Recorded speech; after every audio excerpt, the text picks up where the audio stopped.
একজন ভারতীয় স্পাই যখন পাকিস্তানে যায় একটা রিভেঞ্জ নেওয়ার জন্য এবং নিজের মিশন সাকসেসফুল করার জন্য, সেখানে গ্যাংস্টারদের সাথে মিশে সে কি তার মিশন সফল করতে পারে কিনা সেটাই আমরা আজকে মুভিতে জানতে পারবো।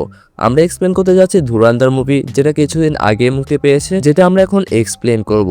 So let's discover. মুভিটা যখন শুরু হয় আমরা 30 ডিসেম্বর 1999 সালের কাহিনী দেখতে পাই, যেখানে কান্দাহার বিমানবন্দরে কিছু সন্ত্রাসী একটা বিমান হাইজ্যাক করে ফেলেছে এবং কিছু দাবি রেখেছে। তাদের একটা দাবি ছিল যে ভারতে আটকে রাখা তাদের 3 জন সন্ত্রাসীকে যেন ছেড়ে দেওয়া হয়। আর সেখানে আমরা অজয় সানওয়ালকে দেখি, যিনি কিনা ইন্টেলিজেন্স ব্যুরোর ডিরেক্টর, আর সাথে রয়েছে দেবব্রত কাপুর, যিনি কিনা পররাষ্ট্রমন্ত্রী। তারা এই সন্ত্রাসীর সাথে নেগোশিয়েট করে এবং বিমানে যত যাত্রী ছিল তাদেরকে উদ্ধার করে। সেখান থেকে আসার সময় কিছু সন্ত্রাসী এমন কথা বলেছে যেগুলো শুনে অজয়ের মনে হয়েছিল যে পুরো ভারতীয় এখন রাগ করবে এসব কথা শুনলে, এবং যেখানে তারা বলছিল যে হিন্দুরা তোমরা ভীতু, তোমরা কোনো কিছু করতে পারবে না ইত্যাদি। এরপর অজয় এই বিষয়টা পররাষ্ট্রমন্ত্রী আর প্রধানমন্ত্রী এবং বিশেষ সচিবের কাছে উপস্থাপন করে, কিন্তু তারা কথাটা উড়িয়ে দেয়, কোনো পাত্তাই দেয় না। পরবর্তীতে আমরা দেখি যে 13 ডিসেম্বর 2001 সালের কাহিনী, যেখানে পার্লামেন্টে একটা গাড়ি দ্রুত গতিতে এগিয়ে আসে, যে গাড়িতে ওই সন্ত্রাসীদের আমরা দেখতে পাই যে কিনা বিমানে ছিল। সেই সন্ত্রাসী হামলা চালানো শুরু করে দেয়। তারপর সেখানে পুলিশরা গুলি চালানো শুরু করলে সন্ত্রাসীরা বোমা মেরে নিজেদেরকে শেষ করে দেয়। এরপর অজয় সেখানে আসে আর সুশান্ত ভাটকে আমরা দেখি, যিনি কিনা ইন্টেলিজেন্স ব্যুরোর ডেপুটি ডিরেক্টর, আর যা ঘটছে সেটা রিপোর্ট সুশান্ত অজয়কে দেয়। আর অজয় বলে যে আমি জানতাম যে এমন কিছু হবে, কিন্তু এত তাড়াতাড়ি যে হয়ে যাবে সেটা আমি জানতাম না। এরপর আমরা দেখি যে পররাষ্ট্রমন্ত্রী অজয়কে বলছে তাদের কিছু একটা করতেই হবে, না হলে পরিস্থিতি আরও খারাপ হয়ে যাবে।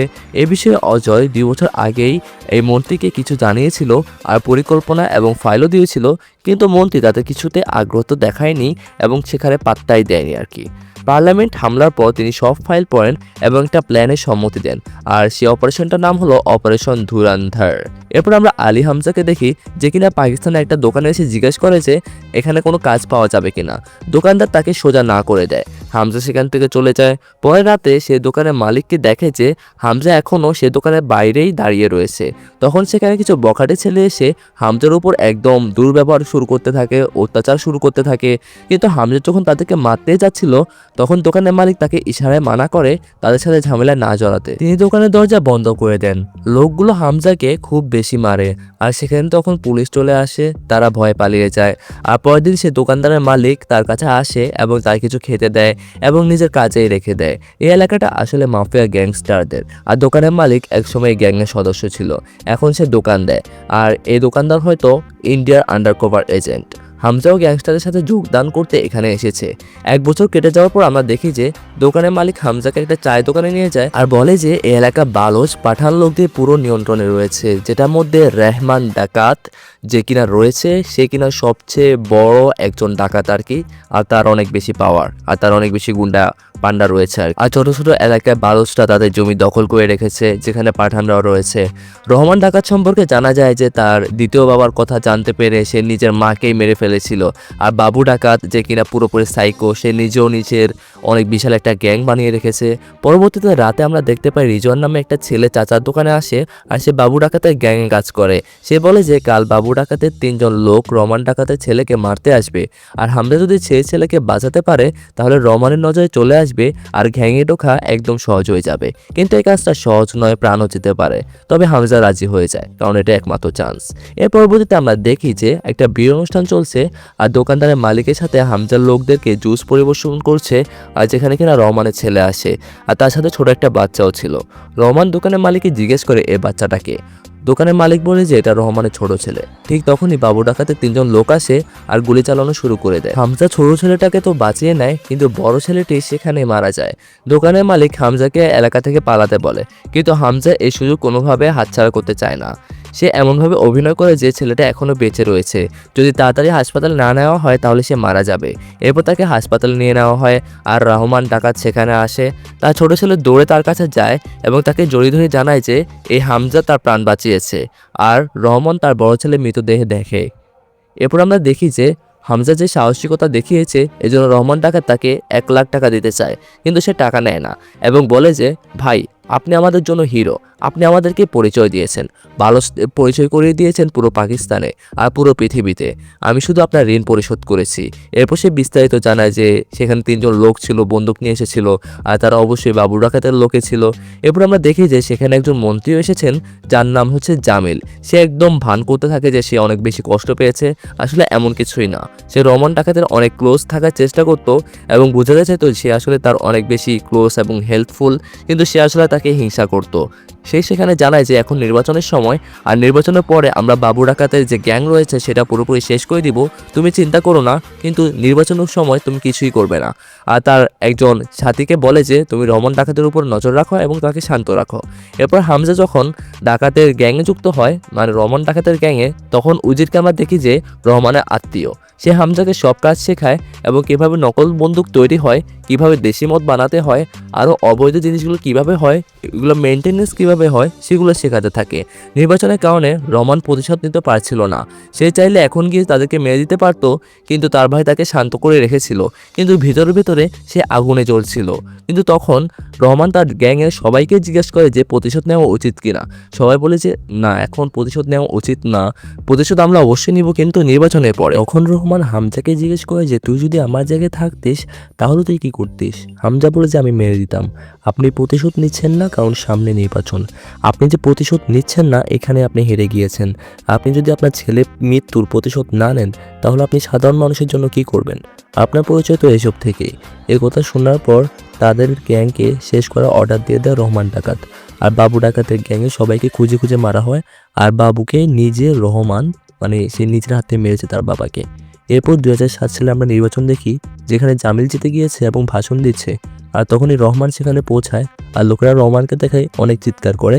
রহমান মঞ্চে উঠে হাত উপরে তুলে এবং সবাই আরও বেশি বেশি চিৎকার করতে থাকে এবং চেয়ার সাপ করে আর কি। আর তখন আমরা দেখতে পাই হামজা একটা মেয়েকে দেখতে পায় যে কিনা জামিলের মেয়ে ছিল, যার নাম এলিনা। আর তাকে ভাষণ দেওয়ার জন্য জোরাজোরি করা হচ্ছিল। হামজা সব শুনছিল এবং এলিনাকে বাঁচার জন্য সে তার মাকে বলে যে জামিল সাহেব ডাকছে। আর আমরা এখানে দেখি যে খানানি ব্রাদার্স নামে 2জন ভাই এসেছে, যারা কিনা রহমানের সাথে দেখা করে এবং সামনের নির্বাচনে আসার জন্য বলে। এরপর তারা চলে যাওয়ার পরে রহমান এই কথা জামিলকে বলে। জামিল ভয় পাচ্ছিল যে যদি নির্বাচন চলে আসে তাহলে জামিল কোথায় যাবে। তখন রহমান তাকে বোঝায় যে আমি আলাদা নাম আলাদা পরিচয় নিয়ে পার্টি করব, কিন্তু তোমার পার্টি আমি ছাড়বো না। পরবর্তীতে আমরা দেখি যে হামজা রহমানের বিজনেসে হাত বাড়ায় এবং সে সবগুলো দুর্বল দিক খুঁজে বের করে এবং কিভাবে উন্নত করা যায় সেই সব দিকগুলো বলছিল, আর যেটা কিনা সবার খুব বেশি পছন্দ হয়। আর এই জন্য হামজাকে কিছু টাকা আর একটা বাইক উপহার দেওয়া হয়। এরপর আমরা দেখি যে হামজা সে বাইকটি নিয়ে একটা বারে যায়, যেখানে হামজাকে আমরা দেখতে পাই যে সে আলিনার সাথে লাইন মারার ট্রাই করে। আর সেখানে কিন্তু আলিনা তার বাইকে নিয়ে বাসায় চলে যায় আর পুলিশের সাথে পিছনে, কিন্তু হামজা কোনো রকম পুলিশের হাত থেকে বেঁচে যায়।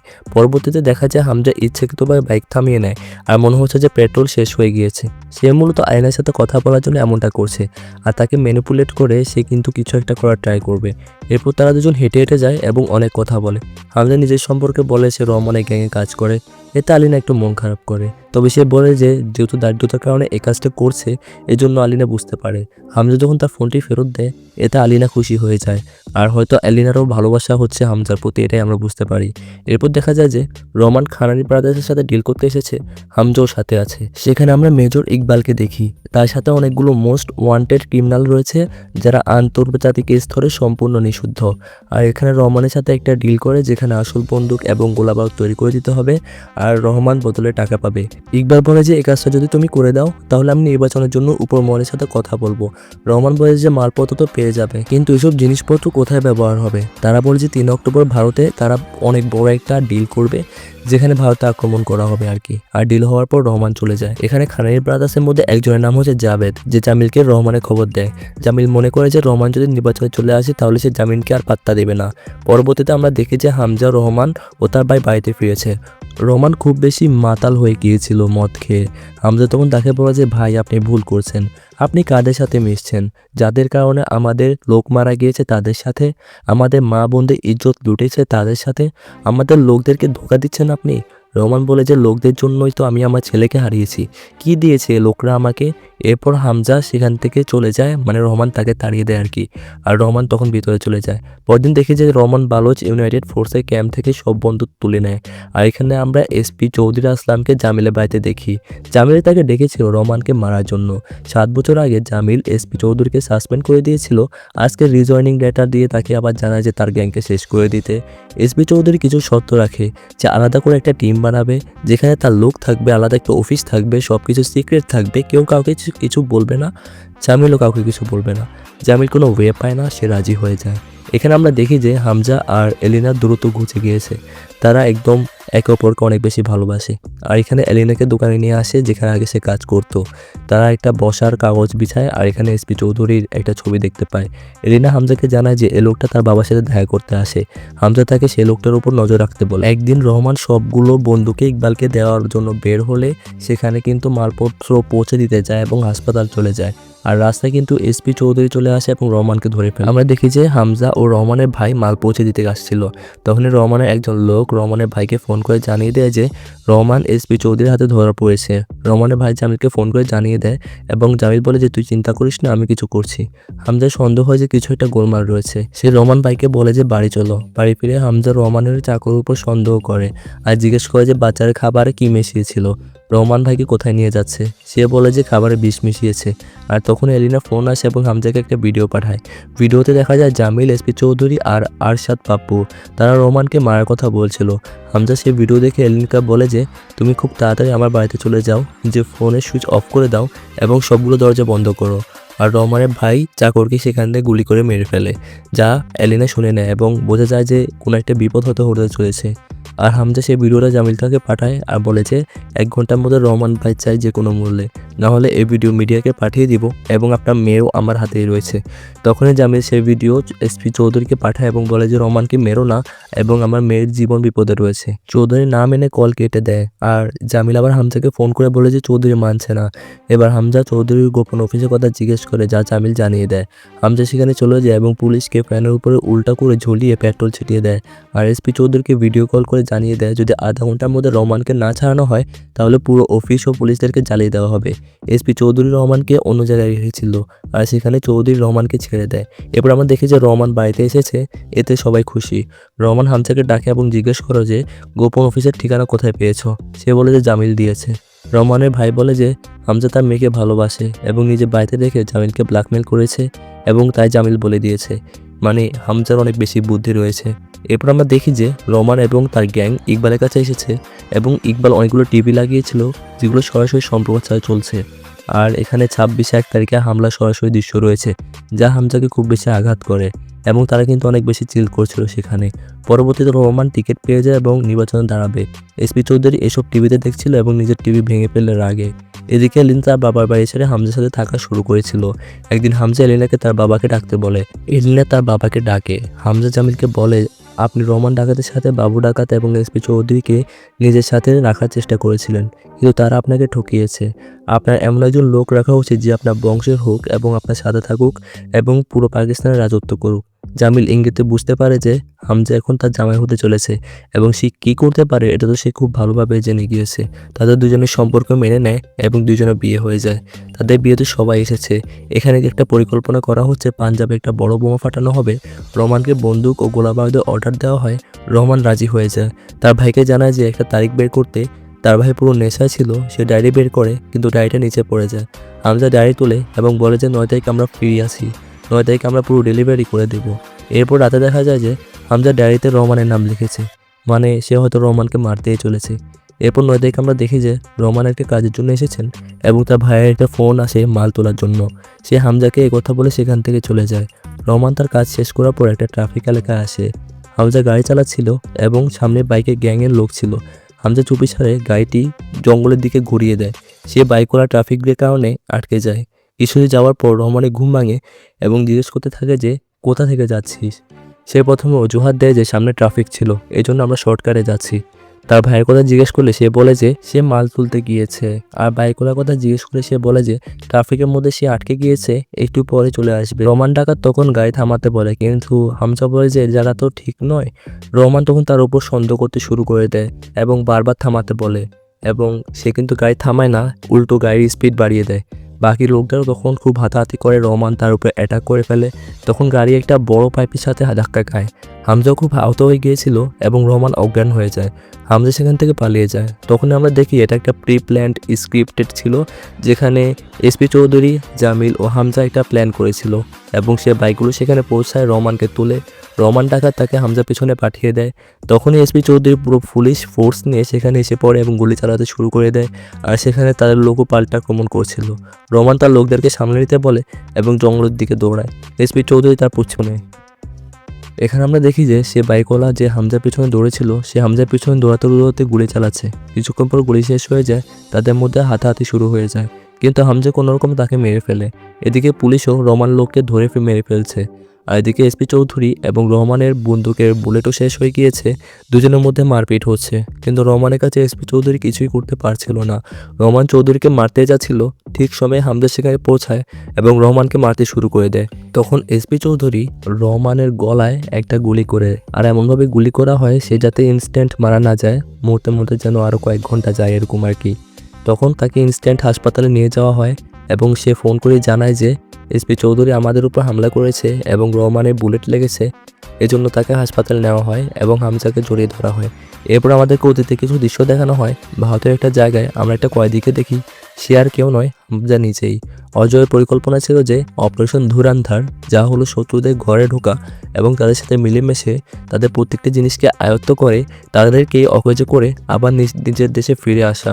তাই সে হামজাকে পাঠিয়েছিল। আর এদিকে হামজা মনে করে রহমান মারা গিয়েছে, কিন্তু হাসপাতাল বারান্দায় সে বসে সিগারেট খাচ্ছিল, যা হামজা দেখে হতবাক হয়ে যায়। আর এখানে সিনেমাটা শেষ হয়ে যায়, কিন্তু সেখানে রহমান মারা গিয়েছিল আর হামজা মূলত কল্পনায় তাকে দেখতে পেয়েছিল যে সে আসলে বেঁচেই রয়েছে। তো এর পরবর্তীতে আমরা দেখতে পারবো যে তার মিশন কি হবে। মানে এখানে হামজা পরবর্তীতে ওই যে ইকবাল যে রয়েছে, যে কিনা হচ্ছে এএসআই, তাকে মারার যে মিশন সেটা শুরু করবে। আর এখানে এই মুভিটা আসলে শেষ হয়ে যায়। তো পরবর্তীতে কোন মুভিটার এক্সপ্লেন দেখতে যাচ্ছ সেটা অবশ্যই কমেন্টে জানাবে।